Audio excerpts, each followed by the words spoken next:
Alors, bonjour tout le monde. Notre premier orateur de ce matin est quelqu'un qui n'a pas besoin d'être introduit. Olivier Bounois est un des historiens de la philosophie le plus bien connu dans le monde francophone, dans le monde entier. Il est maintenant directeur d'études à l'École pratique des hautes études. Il a commencé en étant spécialiste d'Insco, mais maintenant il travaille sur tout le champ de la philosophie médiévale latine. Je ne cite que deux de ses monographies assez récentes, Au-delà de l'image, publié en 2008, et puis en 2013, Métaphysique rebelle, genèse et structure d'une science au Moyen-Âge. Et aujourd'hui, il pose la question, d'où vient le compatibilisme? Merci John. Deux petites remarques préliminaires avant de commencer cet exposé. Le premier, c'est, je pensais dans le métro au titre « Colloque de clôture », et il y a un très beau vers de Paul Claudel, je crois que c'est dans « Connaissance de l'Est », qui parle des portes chinoises, et qui dit « Cette porte ferme moins que n'ouvre le ventail qui l'enclôt ». Voilà, pour un colloque de clôture. C'est une exergue qu'on pourrait choisir. Enfin, si ma mémoire est bonne, je n'ai pas retrouvé ça sur Google dans le métro, pour vous dire les choses. Deuxième remarque, j'essaie toujours, lorsque je voyage, de prendre les coutumes des indigènes. C'est pourquoi je ferai un PowerPoint. Mais c'est mon premier PowerPoint, donc je demande toute votre indulgence.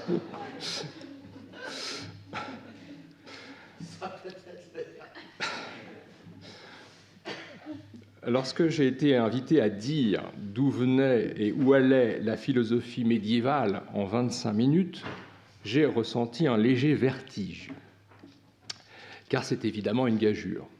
Mais permettez-moi de commencer, comme Marc Aurèle au début des Pensées, par un exercice de gratitude. Donc là, vous avez le plan de mon exposé. Un exercice de gratitude. Parmi ceux à qui je dois ma formation philosophique, je voudrais surtout remercier Alain pour son amitié, pour m'avoir enseigné pendant toutes les années où j'ai suivi son séminaire et où je l'ai lu.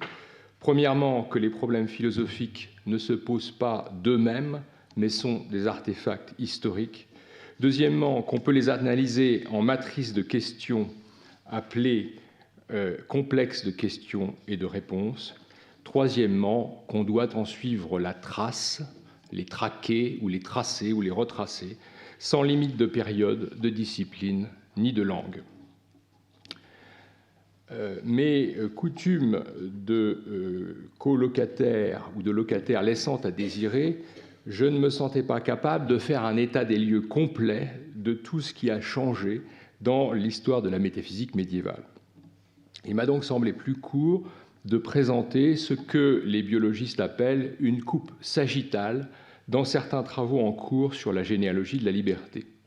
Je proposerai donc quelques remarques sur le compatibilisme et j'examinerai en quoi la méthode historique dont Alain nous a donné l'exemple permet, je crois, de renouveler l'étude de ce concept. Qu'entend-on par compatibilisme ? J'entends par là la théorie selon laquelle le libre arbitre des agents serait compatible avec le déterminisme, c'est-à-dire, pour faire court, avec la détermination causale par un état de fait du monde antérieur, par un état du monde antérieur. Pourquoi appeler cette méthode généalogique ? Alain de Libera nomme la sienne archéologie, mais le terme de généalogie ne prétend absolument pas s'y opposer, car il est l'autre versant de la même méthode. D'ailleurs, chez Michel Foucault, les deux termes coexistent. Mais originellement, la généalogie est une enquête sur la noblesse Et chez Nietzsche, elle est encore destinée à vérifier la valeur de certains énoncés. L'archéologie pratiquée par Alain met en évidence des strates historiques. La généalogie propose de déchiffrer dans cette histoire une évaluation de certaines thèses fondamentales. Concrètement, c'est en voyant d'où vient le compatibilisme qu'on pourra peut-être dire où il va.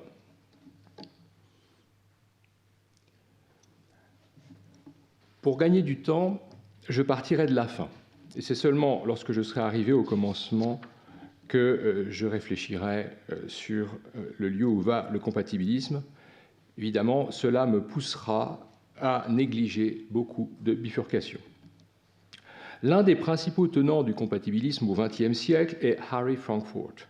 Dans son article « Possibilités alternatives et responsabilité morale », il entend démontrer que nous sommes moralement responsables, même quand nous n'avons pas la possibilité d'agir autrement. Il s'agit pour lui de parer l'argument du libertarien, selon lequel nous ne sommes responsables d'une action que si nous aurions pu, que si nous aurions pu agir autrement. If we could have done otherwise. Dans ce but, Frankfurt imagine un manipulateur qu'il appelle Black et qui veut que l'agent Jones accomplisse une certaine action. Vous avez le texte là, je ne vais pas avoir le temps de le lire. Par une expérience de pensée, Frankfurt suppose que Black a le mystérieux pouvoir de connaître la décision de Jones juste avant qu'il la prenne, et aussi le pouvoir de la bloquer. Il a donc une forme de prescience et une immense puissance. De ce fait, Frankfurt peut mettre en place le dispositif suivant que j'intitule « le corridor des possibles ». Premièrement, Black veut X. Si Jones décide ce que veut Black, Black ne fait rien. Si Jones est sur le point de décider autre chose, Black intervient et bloque le vouloir. Donc, le manipulateur Black veut que l'agent Jones accomplisse une certaine action. Si Jones veut cette même action, Black n'intervient pas. Et à ce moment-là, évidemment, Jones accomplit l'action en question. Mais si Jones décide de faire une autre action, Black intervient et paralyse le vouloir. Dès lors, Jones ne peut que décider l'action voulue par lui et l'exécuter. Par conséquent, l'action voulue par Black, le manipulateur, arrivera toujours. Jones n'est pourtant pas contraint. Il n'est pas contraint dans son corps. Simplement, sa volonté veut toujours ce que Black veut qu'il veuille. Ce qui intéresse Frankfurt, c'est que nous sommes dans une situation que je propose d'appeler le corridor des possibles. Jones s'avance dans ce qu'il croit être un labyrinthe de possibles, mais à chaque fois qu'il voit une porte, soit cette porte correspond à ce que veut Black et alors la porte s'ouvre, soit elle ne correspond pas à ce que veut Black et elle ne s'ouvre pas. En réalité, ce n'est pas un labyrinthe, ce n'est pas le chemin des sentiers qui bifurquent, le jardin des sentiers qui bifurquent, comme disait Borges, c'est un corridor. Ce que Frankfurt en déduit, c'est que Jones a bien fait ce qu'il a fait, il a bien voulu ce qu'il a fait, il est donc responsable de son action. Mais même s'il ne le sait pas, il n'avait pas le pouvoir d'agir autrement. He could not have done otherwise. C'est un compatibilisme, il a donc agi nécessairement. Mais c'est bien lui qui a agi et lui qui doit assumer son action. CQFD donc, le compatibilisme n'empêche pas la responsabilité selon Frankfurt. Un agent peut être libre sans avoir le pouvoir d'agir autrement. Au passage, l'historien ne peut manquer de s'interroger sur le modèle mis en œuvre. Qui est cet obscur Black qui veut que sa main reste invisible? Comment sait-il d'avance ce que Jones décidera?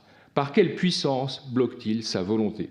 Ce sont des points que Frankfurt laisse dans l'ombre. D'où vient cet argument? En sautant des intermédiaires, je propose de remonter à une expérience de pensée analogue qu'on trouve chez Locke. Imaginons un homme porté dans une chambre verrouillée sans qu'il en ait conscience. S'il y trouve ce qu'il désire, il n'aura pas de raison de vouloir en sortir, il y restera volontairement et pourtant, il n'aura pas la liberté d'en sortir. Pour Locke, cette personne fait ce qu'elle veut, elle agit volontairement, mais elle n'a pas la liberté d'agir autrement. Nous sommes encore dans le schéma d'un corridor des possibles où les portes de sortie vers des chemins alternatifs sont même des portes verrouillées, comme le dit explicitement Locke. Logiquement, c'est le même schéma que dans le cas de Francfort. Cet argument n'est pourtant pas le dernier mot de Locke sur la liberté, qui a une position complexe et hésitante que je n'essaierai pas de saisir dans son ensemble. Mais l'expérience de pensée n'implique pas nécessairement que Locke prenne parti ici pour ou contre le compatibilisme.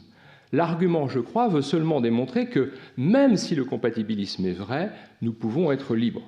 Nous pouvons faire ce que nous aimons, ce que nous voulons, même si nous n'avons pas de possibilité alternative. Ça ne veut pas dire que Locke endosse positivement le compatibilisme, car nous ne savons pas si, dans notre monde, la porte de la chambre est verrouillée ou déverrouillée. Retenons simplement que Locke soutient un peu plus loin que la volonté est déterminée par l'esprit, mind, en fonction de sa connaissance de l'état du monde. Pour Locke, la volonté est déterminée, mais elle est déterminée par l'esprit humain. Cela veut dire que la causalité du monde est filtrée par notre esprit. On peut dire a priori que notre volonté veut toujours le plus grand bien, mais c'est le bien apparent, celui que nous présente notre entendement et nos sens, parce que nous sommes toujours troublés par notre inquiétude présente, par nos désirs immédiats, et incapables de consentir au plus grand bien éternel. Notre volonté est déterminée à vouloir ce qui résulte de la somme de nos connaissances et de nos désirs. La liberté consiste donc à pondérer entre eux les différents objets désirables. C'est-à-dire que notre liberté est d'abord une liberté de délibérer et que c'est notre délibération qui détermine notre volonté. Locke soutient à la fois une détermination de la volonté par l'intellect et une liberté qui réside dans la capacité que l'intellect a de délibérer. C'est donc une théorie intellectualiste de la liberté. Mais alors, du point de vue de la modalité, l'image de la chambre verrouillée s'impose maintenant. Si la liberté, c'est de vouloir ce que mon intellect, tout bien pesé, me présente comme le meilleur, il n'y a pas d'autre choix libre possible. Je suis dans le monde et je veux ce que mon intellect me présente comme désirable, mais je ne peux pas vouloir autre chose. Je suis dans la chambre en compagnie de ce que j'aime, mais la porte est verrouillée. Ma liberté est déterminée à un seul monde possible. C'est ce qui caractérise alors une position compatibiliste. Nous agissons librement chaque fois que nous agissons sans contrainte extérieure, mais en fonction de notre motif le plus fort.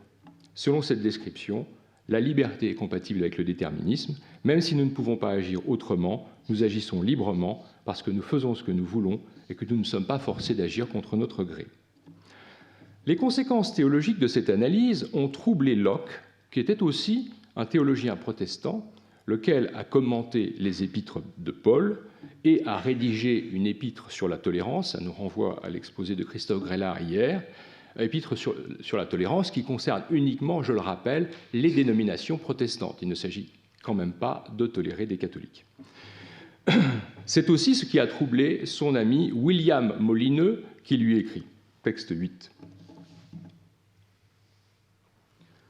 Vous semblez faire en sorte que tous les péchés proviennent de nos intellections ou soient contre la conscience, et pas du tout de la perversion de notre volonté. Pourtant, il semble rude de dire qu'un homme sera damné parce qu'il ne comprend pas mieux qu'il ne le fait.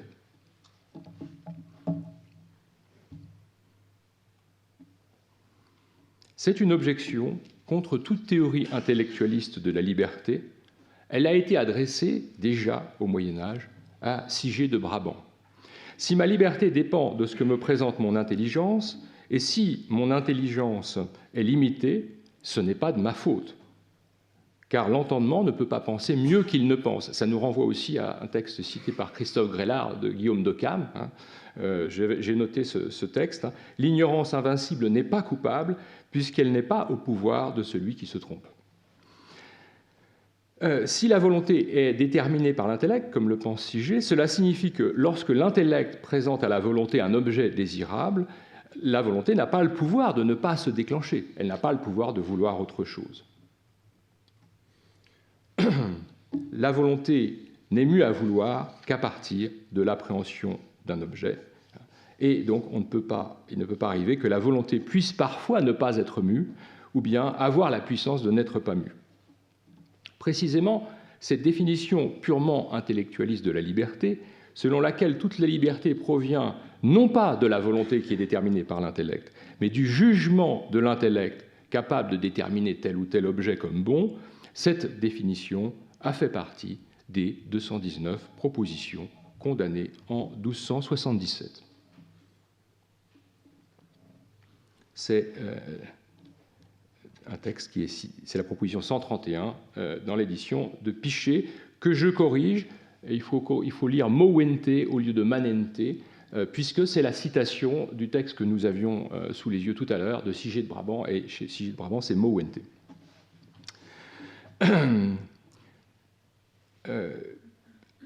On voit qu'il y a une correspondance textuelle exacte entre le texte latin de Sigé et la condamnation de 1277. J'ai surligné en gras les termes communs.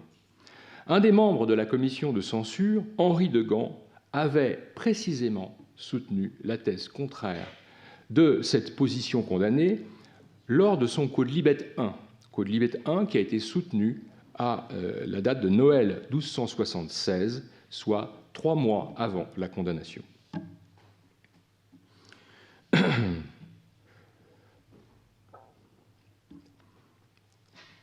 De même, pour Molineux, objectant contre Locke, si nous sommes responsables du mal, il faut imputer cela à notre volonté, comme l'enseignent Augustin et Calvin, et non pas à une intelligence qui produit infailliblement son effet.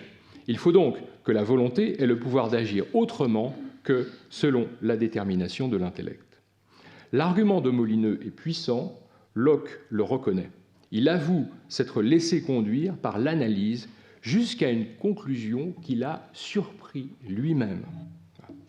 Admirons la probité de Locke, qui admet que le cours de sa démonstration l'a conduit à une autre conclusion que ses convictions habituelles. Locke se considère comme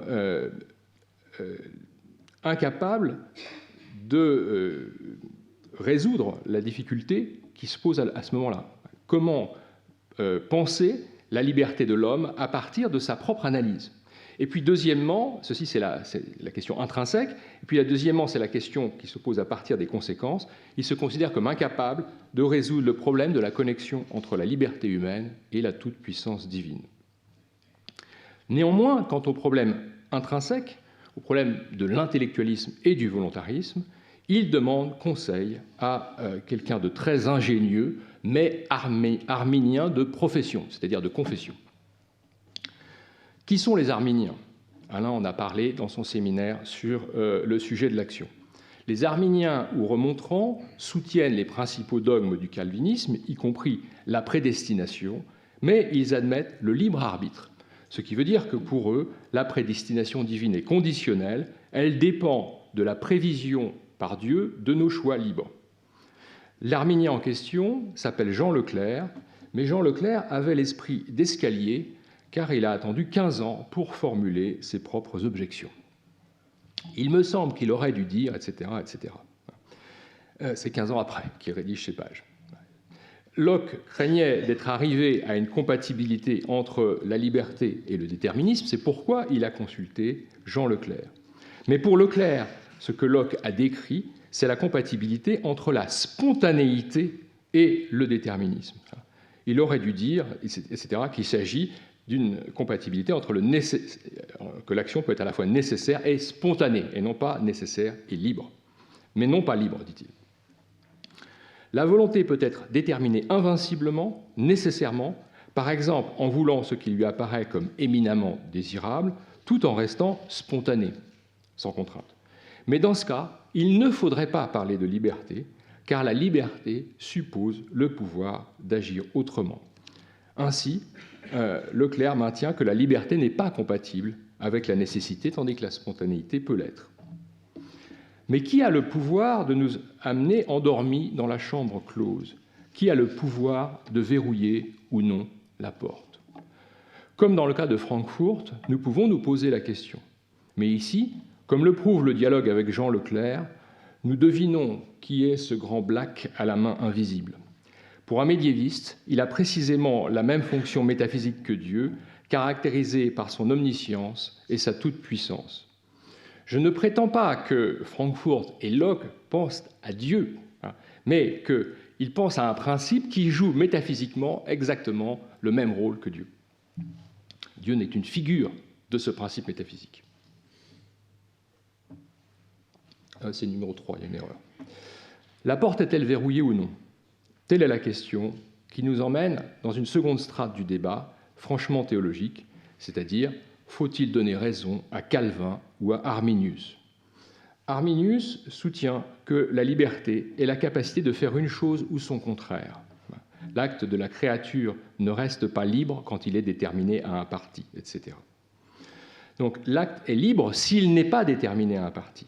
Nos actes sont donc libres de toute détermination. L'homme est libre de pécher ou de ne pas pécher. Et la prédestination par Dieu n'intervient pas dans cette sphère de liberté. Dieu est libre d'empêcher le péché, mais d'une manière qui n'entre pas en contradiction avec le libre arbitre. Nous avons un pouvoir d'agir autrement et on ne peut pas admettre le compatibilisme. Sur ce point, Arminius soutient le contraire de Calvin. Pour Calvin, ce n'est pas parce qu'il est nécessaire que le péché cesse d'être un péché. Je n'ai pas le pouvoir d'agir autrement, je n'ai pu autrement faire. Et pourtant, je suis responsable de mon action et le péché peut m'être imputé. Calvin soutient donc une position compatibiliste, au moins sur le plan de la responsabilité. Je suis à la fois déterminé et responsable de mes actions. Pour Calvin, dire le contraire, c'est soutenir la position de Pélage. Pour savoir d'où vient le compatibilisme, il nous faut donc remonter encore plus haut, car la question n'a de sens que dans un certain cadre herméneutique et épistémologique. Celle-ci nous renvoie aux origines de la théologie chrétienne, avec le débat entre Augustin et Pélage, qui sont bien sûr cités par Calvin et Arminius. Pélage affirme que nous avons la puissance des deux parties mises en nous par Dieu. Pélage estime que l'homme, quel que soit son péché, possède par nature un libre arbitre, c'est-à-dire une possibilité naturelle de faire le bien ou le mal. C'est une puissance des deux parties contraires, possibilitas utriusque partis. Ainsi, Pélage pense que la volonté est dotée d'un libre arbitre capable des contraires, donc aussi du bien et du mal, comme s'il en était la racine commune. Sans cette faculté des contraires, l'homme ne pourrait pas être considéré comme responsable, ni son action comme louable. Et pour Pélage, cette puissance ambivalente n'empêche pas l'action de la grâce, parce qu'elle vient de la grâce divine, Dieu nous l'a donnée en nous créant, et qu'elle y retourne, parce qu'il couronne notre action libre par sa grâce. On pourrait montrer que cette ambivalence des puissances remonte à Aristote lui-même, puisqu'Aristote définit la puissance rationnelle, dynamis métalogou, comme une puissance des contraires. Je pense à Aristote, Métaphysique, θ2 et θ5. Augustin, tout au contraire, pense que le bien et le mal n'ont pas la même racine, et que la volonté est la capacité de choisir entre différents biens, mais non pas le mal. C'est la charité qui est en nous la racine de tous les biens, et comme dit saint Paul, c'est la convoitise qui est la racine de tous les maux, citation de 1 Timothée 6,10. Ainsi, même si l'homme est créé bon et libre, en choisissant le mal par son libre arbitre, il abandonne le bien et il perd sa liberté. Augustin a donc réalisé successivement deux percées dans la réflexion sur l'agir humain. La première, contre les manichéens, consistait à dire que l'origine du mal ne peut être que la liberté humaine. C'est la découverte que la volonté possède par essence un libre arbitre. Ce n'est pas Dieu, ce n'est pas la chair, ce n'est pas le désir qui est l'origine du mal, mais c'est le consentement de notre volonté. Celle-ci possède un pouvoir de choisir, un libre arbitre. Mais la seconde percée, contre les pélagiens, consiste à dire que cette volonté, qui est par essence une puissance de choisir et d'agir, se trouve être, dans sa réalité concrète, impuissante. Je ne fais pas le bien que je veux, mais le mal que je ne veux pas, dit Paul, Romains 7, 19. Il faut qu'elle reçoive la grâce de Dieu pour faire le bien, car d'elle-même, elle est impuissante à se changer en bien. On trouve ici pour la première fois l'idée de vraie liberté qu'on attribue parfois aux stoïciens, mais sans fondement textuel. On remarque aussi que la liberté, pour Augustin, n'est pas la stricte indépendance, puisqu'elle est une nouvelle forme de servitude, une servitude à l'égard de la justice. La vraie liberté est la dépendance totale envers Dieu. Il s'agit bien d'un compatibilisme. La vraie liberté consiste à obéir à Dieu et à consentir à l'ordre institué par lui. Est-ce à dire que le dernier mot sur le compatibilisme réside dans la théologie? Certes pas, car Augustin lui-même instrumente et réorganise des données qui viennent de Plotin et du stoïcisme, mais je m'en tiendrai au stoïcisme. On peut considérer que la première percée d'Augustin en direction du libre arbitre puise ces éléments dans la théorie stoïcienne de l'assentiment. La cause extérieure n'est qu'une condition sine qua non, mais l'impulsion motrice et le principe de l'élan viennent de l'âme de l'agent, qui donne ensuite d'ailleurs son assentiment à titre de confirmation ou d'infirmation. Tout homme doit répondre de son action. Celle-ci ne se réduit pas à la conjoncture du monde et de ses représentations, mais elle dépend de lui par son assentiment. Pourtant, la responsabilité, ne signifie pas que l'agent est la seule origine du mouvement, elle ne signifie pas davantage que l'action n'a pas de cause extérieure. C'est pourquoi la seconde percée chez Augustin peut être rapprochée de l'idée stoïcienne de destin. La liberté consiste à consentir au meilleur, et comme chez les stoïciens, elle consiste à consentir au destin. Pour les stoïciens, le destin existe, mais il ne se réalise pas sans nous. Et réciproquement, nous ne pouvons que consentir à l'ordre le meilleur, nous ne pouvons pas nous y soustraire. C'est le texte 18. Le destin s'accomplit, mais à travers nous. La clé de ce qui dépend de nous réside bien sûr dans notre volonté, mais ce qui dépend de notre assentiment ne laisse pas d'être nécessaire, car notre assentiment est lui-même déterminé par l'ordre du monde, vu l'état de nos désirs et de nos représentations. Je cite simplement ce texte d'Épictète, bien connu. Comme une balance, notre âme s'inclinera, que tu le veuilles ou non. Donc, le stoïcisme fait reposer le concept de destin sur le consentement de notre liberté. Ce système du monde repose, je crois, sur 3 conditions que je n'ai pas le temps d'approfondir. Premièrement, la validité universelle du principe de causalité, laquelle est assumée par le principe « il n'y a pas d'effet sans cause ». Deuxièmement, l'absence d'hétérogénéité des différents systèmes explicatifs, c'est-à-dire la possibilité d'intégrer les causes en un tout cohérent qu'on appellera le monde, ou Dieu d'ailleurs chez les stoïciens. Troisièmement, l'existence en l'homme d'un principe de décision unique sur lequel cette causalité totale s'exerce. Ces 3 conditions sont remplies par le système stoïcien, vous avez les références ici. Chez Augustin, la question du destin n'a pas disparu. Elle a pris pour nom la prédestination. Or, dans prédestination, il y a encore destin. Comme l'enseigne l'Ad Simplicianum, à l'origine, il y a un choix souverain et absolu de Dieu. Par exemple, « J'ai aimé Jacob et j'ai haï Ésaü », phrase rude de Romains 9,13. Ce choix ne repose sur aucune prescience des mérites futurs, selon Augustin. Jacob a été élu sans mérite et Ésaü a été réprouvé sans mérite. Dans le monde réel tel qu'il a été choisi par Dieu, Jacob n'a pas de possibilité autre que la grâce de l'élection et Ésaü que l'abandon à la réprobation. Cependant, un autre mode est possible pour Dieu. Cet autre monde possible n'est pas accessible à la volonté humaine, et pourtant, cet autre monde possible serait lui aussi un monde sans possibilité alternative. C'est Dieu qui pouvait le rendre possible, mais alors il aurait poussé la volonté d'Ésaü à vouloir nécessairement le bien. Ce texte est si extraordinairement pré-leibnizien que Leibniz le cite. La volonté humaine a bien un rôle, mais il reste toujours déterminé par la grâce. L'homme reste soumis au destin, simplement, son destin réside dans la volonté de Dieu. Augustin concède finalement, je cite, que « je dirais que ce qui est destin pour le moins puissant est volonté pour le plus puissant lorsqu'il dépend de son pouvoir ». Je mentionne très brièvement, mais je n'ai pas le temps de m'y attarder, sur le fait qu'une autre conception est possible, celle d'Aristote, qui ne répond pas aux trois principes énoncés par les stoïciens. J'en viens tout de suite à la conclusion méthodologique.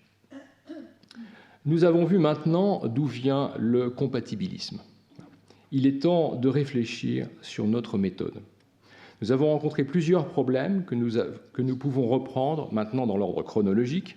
Le problème de la compatibilité de la volonté et de la nécessité dans le stoïcisme, le problème de la double percée d'Augustin, libre arbitre et prédestination, le problème de l'intellectualisme et du volontarisme, de Siget à Henri de Gand, le problème de l'option entre le déterminisme et le libre arbitre, Calvin et Arminius, le problème du corridor des possibles, l'absence de possibilités alternatives chez Locke et Frankfurt. Ces problèmes que nous avons séquencés en 4 moments forment en réalité un métaproblème ou une matrice générale qui est en quelque manière capable de reproduire la même question du compatibilisme dans des figures très différentes, théologiques, métaphysiques, analytiques.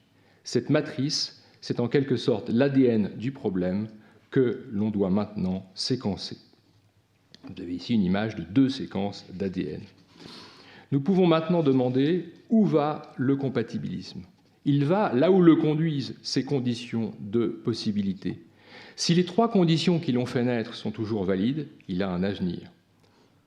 Les 3 conditions qui l'ont fait naître. Voilà. Nous avons vu quelles étaient ces 3 conditions. Principe de causalité, intégration possible des séries causales en une totalité, existence d'une volonté, qui est le lieu où s'exerce cette causalité en nous. Mais si une seule de ces conditions n'est pas réunie, alors le compatibilisme n'aurait plus lieu d'être. Autrement dit, le séquençage historique du problème nous rapproche de sa solution. Je vous remercie.